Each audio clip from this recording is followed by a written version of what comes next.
Now, ladies and gentlemen, please welcome the host of tomorrow's Thespians, Donald. To call you stupid would be an insult to stupid people, Briggs.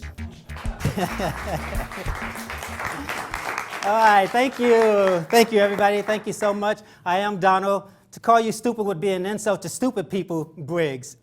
And I was just thinking about the other day about some of the stupidest things I've ever done, like going ice skating in a lake in New York in the wintertime and not knowing how to swim, or riding in between the middle of the train cars and hanging out when the trains are going like 70, 80 miles an hour, or even pouring some flammable liquid on my friend's shoes and lighting them just to see if he can run fast. He was able to run fast, believe me. But I think one of the stupidest things I ever done was actually wish for a crazy girlfriend.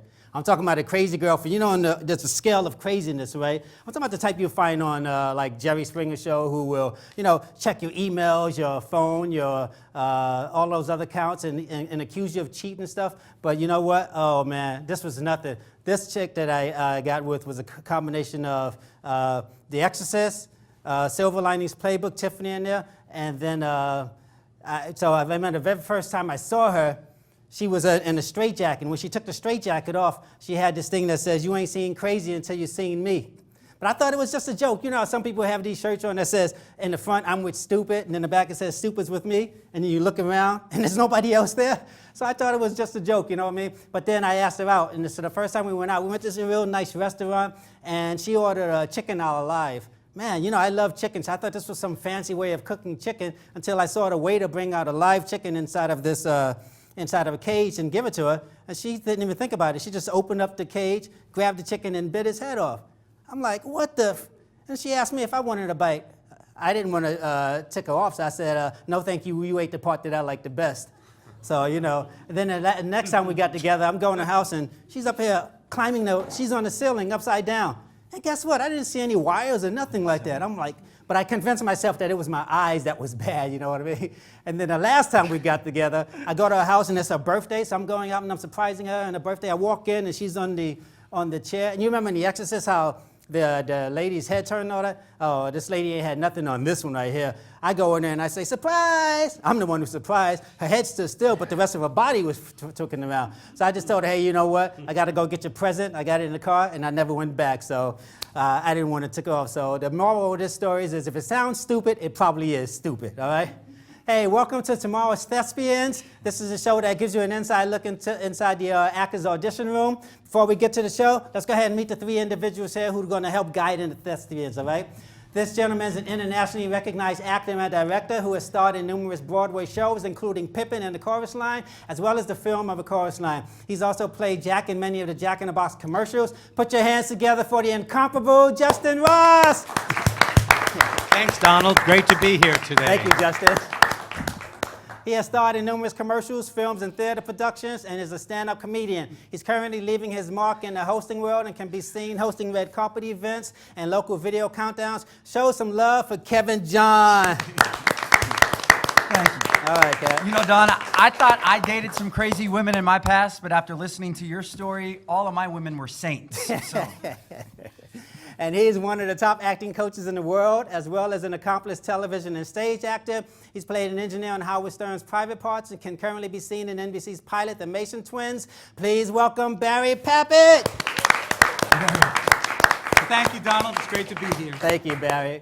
All right, we're going to go ahead and get this program started. Before we bring the first thespian out, let's find out a little something about her, shall we? Hi, everybody. We are back on tomorrow's Thespians right here today with Lady Marilyn Price. Hey, Marilyn, welcome to the show. Thank you. I'm absolutely loving this outfit. And, before we go any further, you have to tell us a little bit about the hair bow, the dress. You are going on. What's happening, Marilyn? I don't know. This is an old dress. It's like 30 years old. Not that I'm 30 years old, but, and I kind of took it out of mothballs. I thought it would be fun to wear for the character I'm playing today. Well, you are definitely in character, and you make the third person that came right in here in character, and it is so awesome. So tell us a little bit about this character. She's the ditzy blonde. I guess that's me, forever the ditzy blonde. Starting at 17 when I did summer stock, and now that I'm 107, I'm still the ditzy blonde. Cute. Well, I tell you, it's awfully cute. I love the bow. I love the dress. And you know what? That just goes to show about fashion, because you can go to the nearest clothing store and find that dress hanging up for a nice price, Marilyn Price. I'll tell you. Yes. All right. Well, first of all, tell us, who is your favorite actress? Boy, that's a tough one. You know, I think about the actresses from the old days, like Betty Davis, Susan Hayward. Current actress, oh my God, I'm hard pressed. I like a lot of them, but Well, you named a few, actually, and they don't have to be current. Betty Davis is still, you know, hey, Betty is a classic. She's a legend. So I kind of love Betty myself. You know, she's intense. yes. She's intense. Tell us, what's been one of the most craziest times that you've had on set in all of your performances? Oh, I used to do a lot of dinner theater back when I was in my early 20s, and we toured the country. And one night, there was this cushion that had some kind of gadget in it, like with sharp points on it, really sharp points.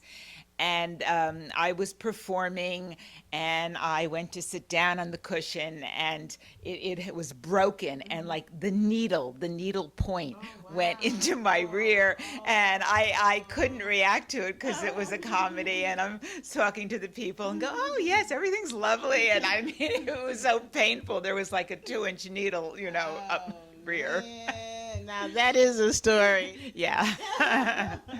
Well, tell us again about some of the characters that you've played. We heard a little bit earlier in the interview, but who were some of your most memorable characters that you played? Well, I just did something that's in production now. There's a movie that is in production, and the casting call was for an old stripper. And I thought, you know, I have no shame. I mean, just because the word old is in the title, that's okay. And I went and I tried out for it, and I got it. And we shot this about 2 or 3 weeks ago. And I'm anxious to see what it looks like when the film is finished. Nice. Oh, a stripper. Oh, man. So Demi Moore's got nothing on you. Well, I think she does. But anyway. Well, it's a good thing that everybody out there knows that what's coming up. What would you like to see happen in your career? I'd like to be a working actress. I don't have to be a star. I don't have to be a celebrity. But I would just like to get that steady paycheck and just be doing new projects all the time. Absolutely. Well, we certainly here on Tomorrow's Thespians wish you the absolute best and know that that is definitely a for certain for you. And we appreciate you coming on the show. Everybody remember Marilyn Price. Thank you. Please welcome Marilyn Price.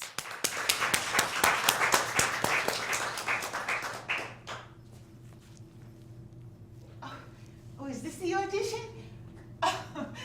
I thought this was a preliminary or something, and the audition would be in another room. I'm sorry.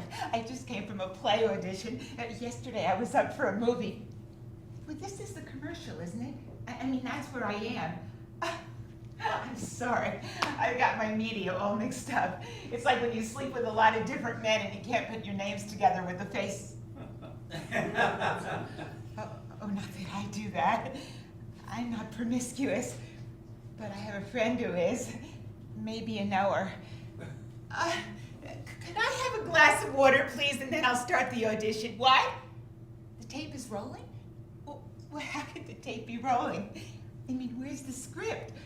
Who am I? What am I? Oh, you want to know about me? Well, I came to Hollywood about 20 years ago. Oh, nobody sent for me. I just came. It was going to be the next sex symbol, but I got a late start. But that's okay because I'm a late bloomer. I know I am because I am getting sexier. I am getting prettier. I mean, it's not like I had something and lost it. I never had it, but I'm getting it now.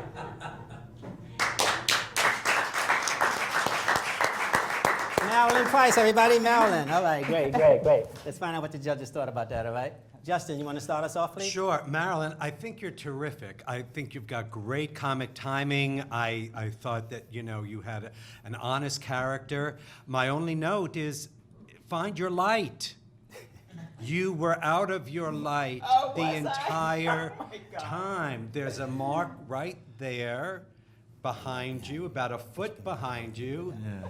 And now, you'll see when you watch the show that while you were visible, you were in shadow a bit. So that's it. Really, very, very nice work. Thank you. Marilyn, you were very enjoyable to watch. Very engaging from the get-go. It was funny, my main note that I had written down was the same thing. I said, go to light in big letters. Go towards the light, Marilyn. Very true. We all want the light, all right? So, and the reason is obviously, it's just technical, but for stage or film, if you're not on your spot, then no one gets to see you, and we miss out on this great performance. But with that being said, I liked your voice inflection. I liked the the physicality that you brought to it, and I thought your comedic timing was on point. It was very enjoyable to watch. Good work. Hey, Marilyn. Hey. I know this monologue well. Renee Taylor played my mom in a movie, and she's a dear friend. I thought you did a great job. I'm going to tell you a quick little story. I was on a television show called Swan's Crossing, and I was doing a scene with a 7-year-old. And she kept on drifting out of the light, and the lighting guy kept on bringing her back. And she drifted, he brought her back. And at last, he ran up, and he was an old sort of curmudgeon kind of guy.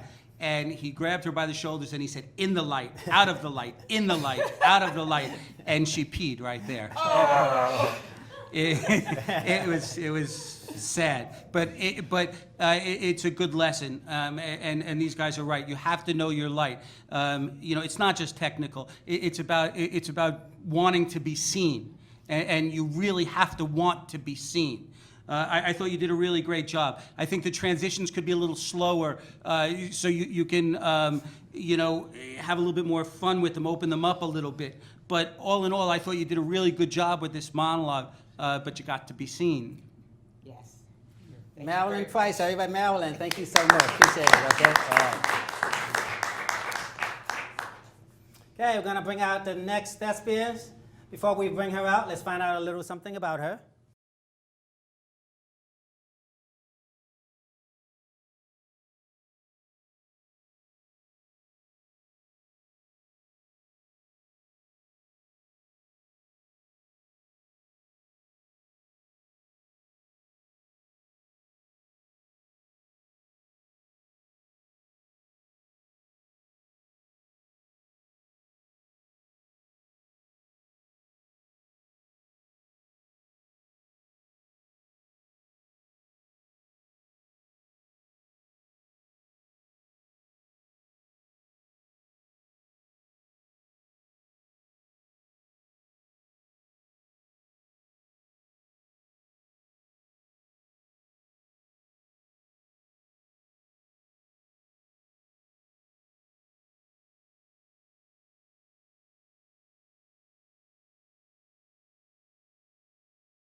Please welcome Sarah Rochelle. Hi, my name is Sarah Rochelle, and I will be doing Sonia's monologue from Uncle Vanya by Anton Chekhov.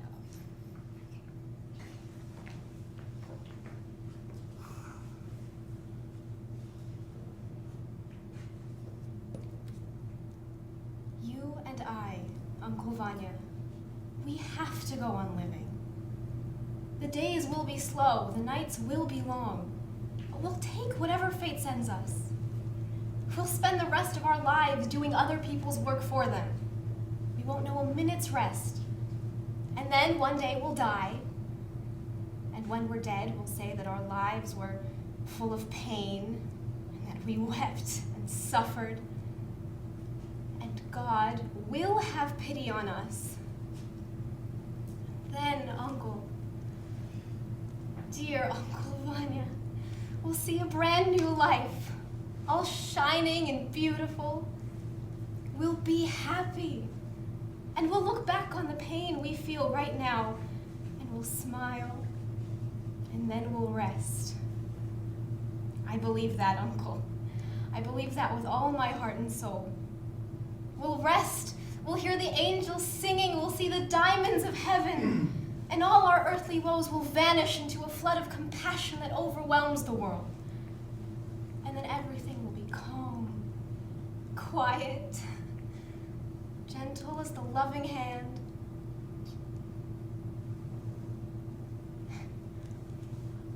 I know how hard your life has been, but just wait a while. Uncle Vanya, just a little while and we will rest. We will. I know we will.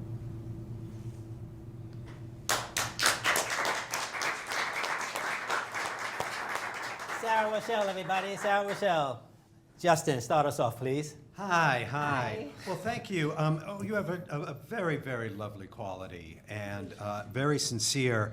I wish that you had played a little bit more with the levels and not have it all be as downbeat as it felt in your trying to convince yourself as much as Vanya that the future does hold, even if it is in death, something greater than what you've been, given here on this plane. So that would be my critique, is to just, it's a very rich monologue, and there's a great deal of passion behind it. I would like to see you fighting to believe it as much as you're trying to convince him. Okay. So, but thank you very much. Hey, sir. Great work. Thank you. One of the things, just to kind of piggyback on what Justin said, obviously this is a very, sentimental, emotional piece. This is somebody that's getting ready to be called home. And, I would have liked to see that eternal conflict that you have, kind of like if you're at the deathbed of a loved one and they're going to a better place, and you're all the things that you think about, but yet you still don't want them to leave. It's that part where you're torn. So I would have liked to see a little bit more of that eternal conflict, and just with it leveled a little bit more. Also, I was going to say, the thing about sitting down and doing monologues that I personally do not, and I know it's all subjective, but I think when you sit down, you really limit your instrument, your voice, your mobility. And personally, I liked standing. Obviously, I understand the context of this scene, but I think you open up a lot more standing versus sitting down. But overall, I thought it was nice. It was adorable, and and one other thing, when you're talking about the floods of heaven and the diamonds and stuff, enjoy that. Okay. Let us see that that you really see in your, kind of take it step by step. Enjoy that part. Good job, though. Thank you. Kevin, Barry. this was written by Anton Chekhov. I know. We know what Chekhov is. Oh, very nice. Good. I'm glad. Sarah, I thought you did a really wonderful job. I thought what was missing, and I think both of these guys really hit upon really wonderful points. I thought some of the humor was missing. And I thought the reason was that Vanya wasn't strong enough. I think the personalization of Vanya is either not strong enough or not right. So I think that's what you really need to work on here. And I think that if the personalization of Vanya is stronger, then I think you'll find the levels that they're talking about. And also, I think Kevin's right. I think that if you're standing, it's gonna bring more energy to this piece. I think sitting, you took away a lot of the energy that you could have had. I thought it was really nice work, very simple. I just think that technically you really need to choose somebody who's stronger to speak to, so we can see more colors in the piece. Okay. Thank you. Sarah Rochelle, everybody. Sarah, thank you so much. Appreciate it. All right? Okay, thank you. Okay, we're going to bring out the third thespian here this afternoon. Before we bring him out, let's find out something about him. Hi, everybody. We are here on Tomorrow's Thespians with Mr. Rich Ryan. Hey, welcome to the show. Thank you. Yeah, so tell us a little bit about yourself. Well, I've done a lot of things in my life. Acting and writing have been the things that I've enjoyed the most. But I've also been a teacher of English overseas. I've done social work. I've sold many different types of things. I've had a pretty full life of different occupations. Okay. All right. Well, tell us, what type of acting have you done, Rich? Well, I'm a New Yorker, so I did a lot of plays in the 70s and 80s in New York. Originally was cast in The Elephant Man, but then the director got sick and his replacement didn't really know my work, so my part was taken. But that would have been great if I had been in The Elephant Man. I did a lot of plays in New York and some soap opera, and mostly since 1990, I've been living in California, in Los Angeles. I've written several screenplays and produced some of them. So, Exciting. and then after a while, when things were not going so well, I spent years overseas in South Korea, Saudi Arabia, China, teaching English. Nice, nice. So what do you think was your best screenplay? I would say my best was Once in a Lifetime, which deals with these Texas billionaires and their reaction to the 9/11 event. And it's kind of got some twists to it. Nice, nice, nice. So what would you like to see happen from this point on in your career, Rich? Well, I'd like to get more acting and writing work. That's what really gives me energy and passion. And whether it's here or New York, it doesn't matter. It's the work that's important. Absolutely, and the fact that you love it so much, I'm sure. Yeah. I even, in fact, I spent 3 months in Mumbai, India. That's actually the biggest film country in the world. They produce the most films. And I did get into one of their big films, but you have to know very good Hindi if you're a Western actor in order to get steady work. So how are you with your Hindi? I'm like a 1-year-old. I can't speak. The funny thing is, I learned pretty good Spanish when I was young, but when you get older, it's very hard to pick up a new language. Yeah, I can imagine. Yeah, yeah, your brain doesn't work right anymore. It's called As We Gracefully Grow Older. And senile, yes. Well, we're so happy to have you on Tomorrow's Thespians right here today. And what are you going to be doing out there? I'm going to be doing a piece that I wrote, which is called America, America. And so, yeah, I'll be performing it. Excellent. So everybody, we've got actor, teacher, traveler, the works, okay? Probably three. And golfer. Okay, Yeah, there we go. yeah. There we go. Not very good at it, but I love to play. And that's really important to make sure you have definitely some other love outside of this acting career. So we're happy to have you, Rich, on the show today, and we wish you all of the best of luck, continued luck in your career, and thanks for joining us on the show. Thank you for having me. All right. Okay. Take care. Bye-bye. Please welcome Rich Ryan.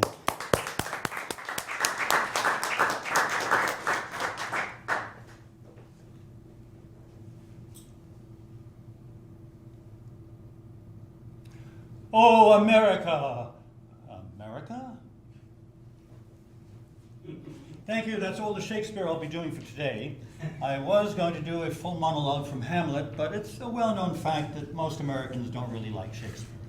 So I just did the first 3 words from his least known comedy, You Are All Yahoos. Now, many historians believe that this is what actually started the Revolutionary War, when one night a bunch of British clowns performed it in Boston Harbor. Then they gave a tea party, but they didn't invite the Americans. Anyway, I've done many things in my life, had many jobs, and I've written serious things, plays and essays, but I thought I might try my hand at some comedy. And one sketch that I had in mind was called Mobile Woman. She's never off the phone, eating, drinking, showering, water skiing. I can't hear you. On a wild roller coaster. You're cutting out. At the dentist. Oh, that's fascinating. While having sex. Oh, God. Yes, I agree. And at the end, you see a coffin lowered into the ground, and a faint voice says, You're cutting out. I can't hear you. Another skit I was writing is called Revenge of the Ball Boys. This pro tennis player is really nasty to the ball boys in the locker room. So they decide to get even with him out on the court. Instead of showing him the balls and bouncing them to him, they flip them behind their backs or under their legs, make him lunge for the ball. When he serves into the net, instead of scampering across to retrieve the balls, they take their sweet time loping across. Then there's a little rain delay and the player's sitting on the sidelines with the big umbrella over him, but the ball boy slowly tilts the umbrella, so now the player's getting wet. And at the end, they get into a fight and the player's disqualified. All right, now we're going to turn the bus around 180 degrees and go in a different direction. It's still dealing with the absurd, only I'm afraid this time the joke is on us. I don't know if my comedy ideas will sell or not, but now it's not just artists who can't get good paying work in this country. More than half of all the people can't get work that pays well. And we're divided, we feel powerless. The real unemployment rate is 22%. Now, I have an idea that might bring us together, a tax challenge. There is no law that requires you to pay federal income tax on wages from labor. If there were such a law, the IRS could point it out in their code book, but there isn't. They can't do it.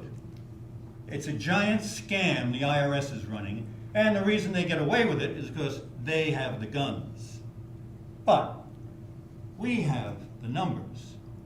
And if just 10% of us peacefully showed up at our state capitol buildings where the legislators could actually see us, and we demanded an end to this ripoff, I bet we would see some positive results. Because when the government respects the people's power, that's when you have liberty. I just hope that Americans will find the courage to stand up and fight for what they know is right.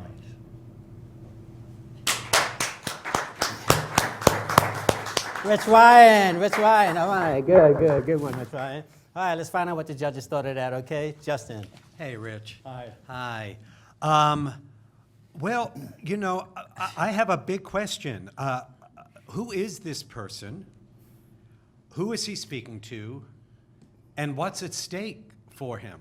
Because I didn't find any of that in your interpretation. I didn't know if this is a writer on his last dime coming in to audition for a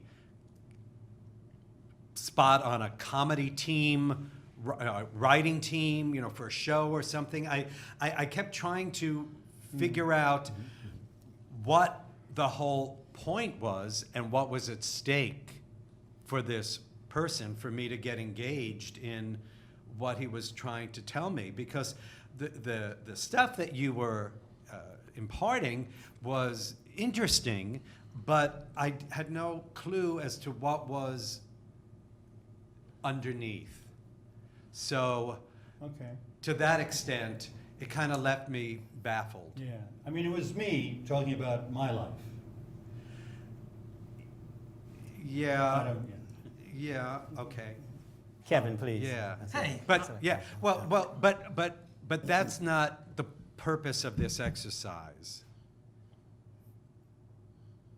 What?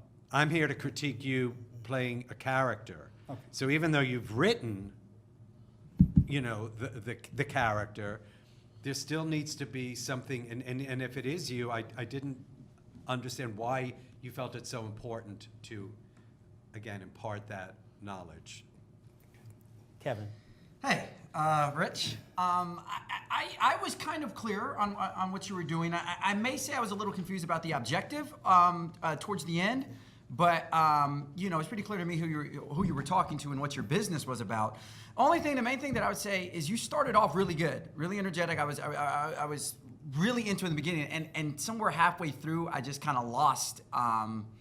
I don't know, if it was the energy or if there was just too much. And that's another thing, it got kind of lengthy as well. So I don't know if you need to cut out some stuff, but it just got really lengthy and just kind of dry the longer that it went on. And it didn't captivate my attention as much. I think you have a very interesting look, a very comedic look. If Jim Carrey and Kelsey Grammer had a baby, I'm looking at them. But with that being said, you know, I think there's a lot of room here to go. I would just say that last, maybe, I don't know, the last third or last stanza, you may just want to clean that up to make it a better conclusion. But, yeah. Okay, thanks. And Barry. Hey, Rich.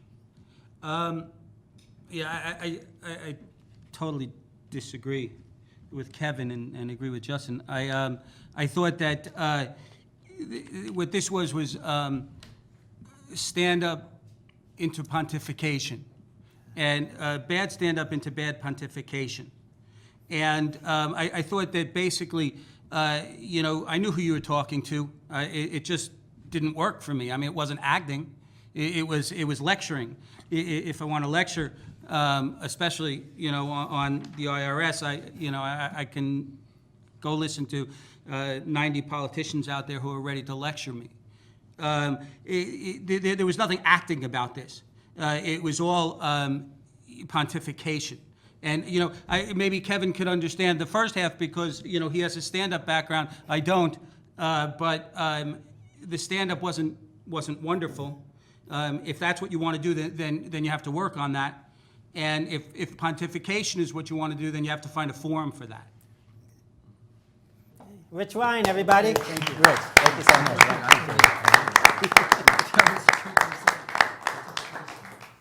Okay, the final performer for this evening, afternoon, before we bring her out, let's find out a little something about her.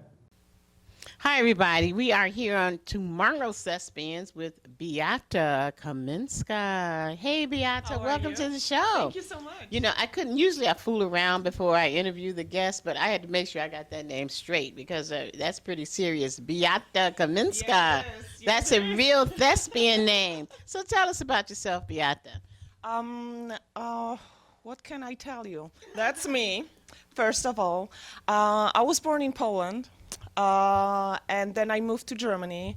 Then I did the regular life, like I became a lawyer and a translator, and then I decided, okay, I think it's time to go back to the child dream, not childish, to the dreams of my childhood. Yes. There you go. There we go.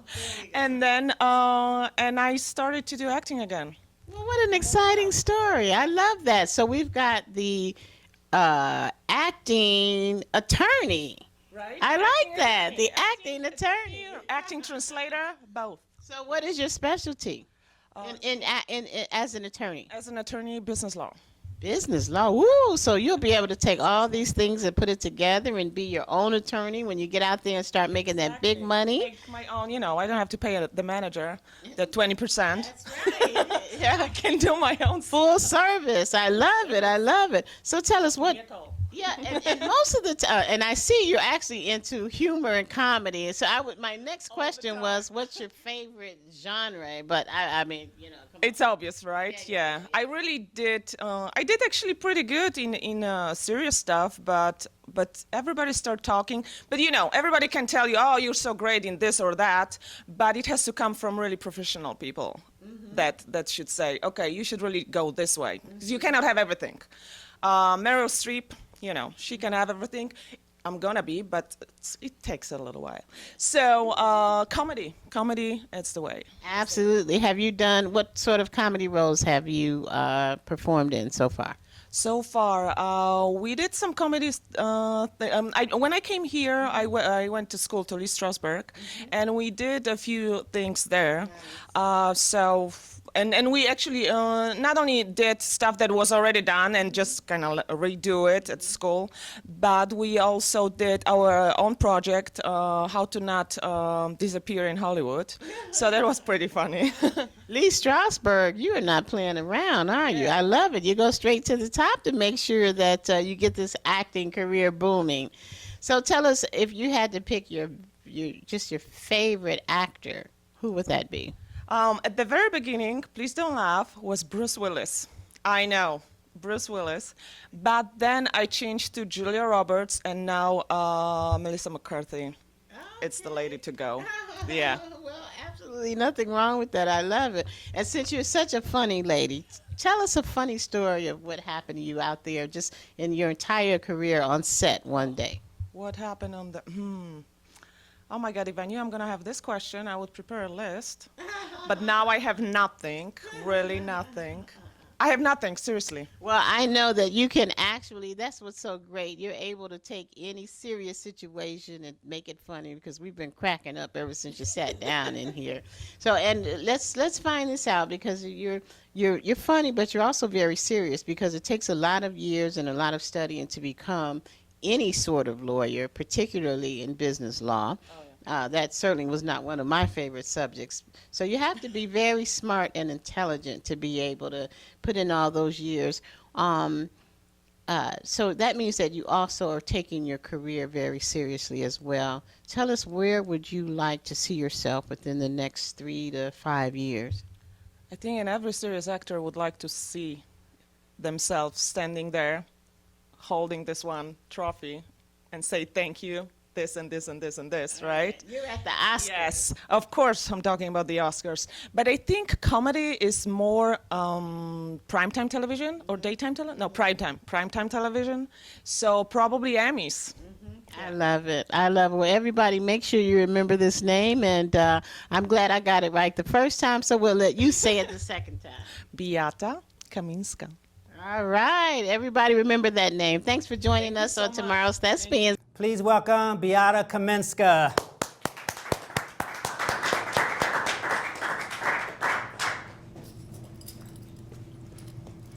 Hey! I don't know what rock or bush you people crawl out from, but here in the civilized world, we do not have conversations with animals on our cell phones. We do not raise our voices while talking on our cell phones.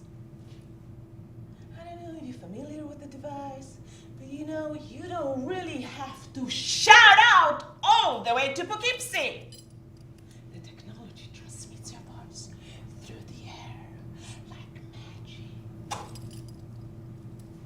And when we are in the civilized world, we do not cause chaos and disrupt other restaurant goers attempting to have an adult meal and not have to deal with 2 small children who are treating the whole occasion like a day at the fun fair.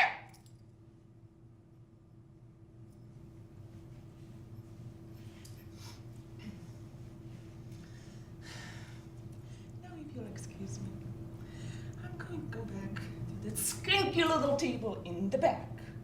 And I'd be really grateful if you two could try not to disturb me for the rest my meal.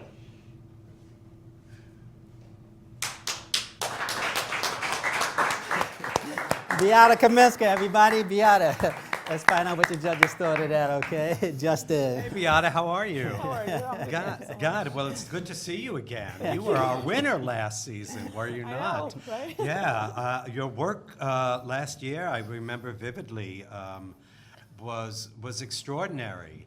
So I'm a little surprised at the performance today because I had a very hard time understanding you. Your pronunciation was lacking. Okay. Your enunciation. And you too were out of your light. You came very far downstage. And so you need to just be conscious of that. That's just something, you know, an actor needs to be aware of. And the girls look great. Do you know, understand what I'm saying? I don't know if in your country if they're called the girls, but you know, they look fabulous, but they're distracting in a situation like this. Barry wasn't distracted. but He was enjoying. She's, she's waiting. Okay. Well, she's waiting for She's what? waiting for their boyfriend to propose, so she's, looking awesome. Okay, well, you look pretty awesome, so you've achieved that. But again, when you come into a room to audition for people who are here to judge you on your acting ability, you don't want anything, even costume-wise, to take away from that. So if I was casting for, a big, beautiful, voluptuous blonde, then I wouldn't think twice about hiring you. But it took away from me being able to focus up here. And so that's my thought about that. Kevin. And now I'll pass it to the two straight judges. Who probably had no issue with it at all. Beata, I got the privilege of seeing you last season as well. And because you won last season, I'm going to hold you to a little higher standard. No, it's a good thing. It's a good thing. I'll get to the girls in a bit. But in regards to, first of all, the work, when I saw you come out here, first of all, I like the fact that you came out and you claimed the stage. Your presence was clearly illustrated. So I did not have an issue with that. But for me, it seemed like it was Beata. It kind of just seemed like Beata trying to be an actress. Like you were out here trying to play this character. And one of the best advice ever given to me by an actor was don't act, just be. And it didn't feel like you were being. It just felt like you were trying to act. I'm this person that's supposed to be irritated at this phone, and I want, things of that sort. So to me, it kind of came off as you, portraying what you thought this should have been instead of just being it. Now, I thought your articulation and diction was rather clear, and maybe that's just because I have the actual words in front of me here to verify things. Overall, I would say I do like the levels. I did see there were times that you were, you drew back a little bit, and times that you were a little more emotional. So I do, I do really appreciate that and making the effort to do that. I would just say find a little bit more of a connection in here that comes off a little more sincere and authentic. And I would touch on the girls, but I think Justin did a good job of already. You would love to touch on the girl. There's kids here, man. There's kids here. And next, let's go ahead to Barry, all right? Barry, that's it. Put them away. They are. It doesn't work, and Justin's right. It's distracting. Even if it's a first date. And by the way, if this is how you dress on a first date, put them away then. No, not too. first date. He's going to propose. Well, I know, but put them away. Okay, that's out of the way. I was disappointed by this because I know you're a better actress than this, and we've seen you do better work than this. This was idea after idea. Kevin said he liked the levels. The levels were ridiculous. And I'll tell you why, because you yelled and I didn't understand what you were saying because you were yelling. You were yelling because it was an idea, not because it was in the piece. So, you know, the problem was that the work wasn't strong, and I happen to know that your work is strong. You know, it was idea after idea, and you were just acting all over the place. There wasn't a moment in it, you know, that I didn't think was exactly scripted out. There was no moment in it that I thought was just impulsive and honest and in the moment. Okay, Beata Kaminska, everybody. Beata, thank you so much. I appreciate it. All right, I'm going to bring you all out in a second. All right, everybody, we've come to the end of the show, so I'm going to bring all of the thespians back out, please. Please all join me out here. Come on, everybody.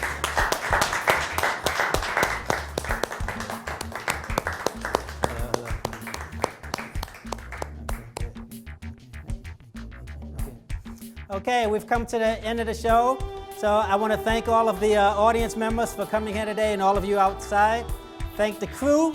I want to thank the judges.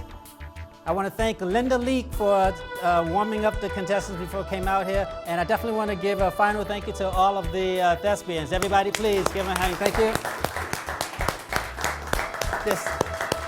This is Tomorrow's Thespians. Join us the next time, all right? Thank you all so much. Have a good one. Don't leave. Don't leave. Don't leave. Thank you so much. Don't leave.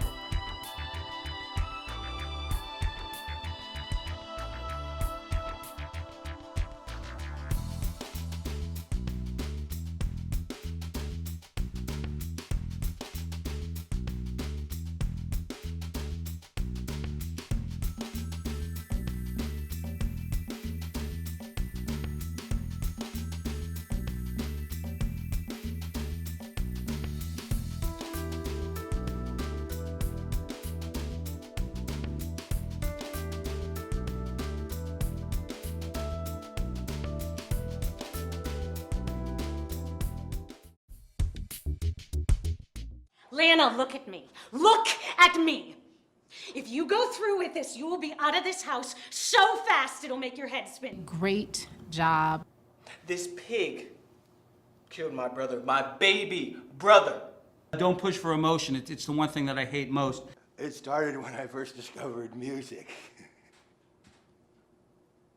Oh, not the appreciation of music. I thought personally that this was much closer to genius. You ever read the Bible, Ringo? Hell, of course not. You're not a man of God. Sometimes as an actor, we need to know what is a monologue that's going to allow us to shine. And by the way, he died the death of a salesman. By finding the truth, it's your truth as this character. And then I'm suddenly not watching an actor, but I'm watching a human being. Isn't he something, that Lester? People would say, always happy. Look at him, always with that smile. A lot of this came off as general. Who am I speaking to? What's to my left? You know, those are things that you as an actor really have to define. I spent every moment trying to do absolutely everything right. You drew me in very quickly because right after you introduced yourself, you kind of instantly changed your emotional state, which I thought was really amazing. Please, let me know if it was for your own good. Acting is about skill, it's about preparation, and it's about work. I ate the divorce papers, honey, and I ate them with ketchup. Comedy is rooted in, it's like you're taking things almost too far, and I feel like you're not taking it far enough. There are no monsters under your bed. Can this cockpit hold the vasty fields of France? It was really a delight to see it done well. Within the girdle of these walls are now confined two mighty monarchies. You were so connected to the material that I understood every word. She would understand something that is funny, but she wouldn't understand sadness. Emotion isn't acting. They always give me attitude at Kinko's. First thing in the door, they're just dishing it out. You have a lot of what feels like planned mannerisms. I think I've just come up with the best theory. Your energy was infectious. How long since I played hide and seek? 30 years. The bottom wasn't strong enough. As an actor, you have to make a choice, you have to make a decision, and when you make that choice, go with it. So, yes. As Meryl Streep has said, she finds, that character within her own personality.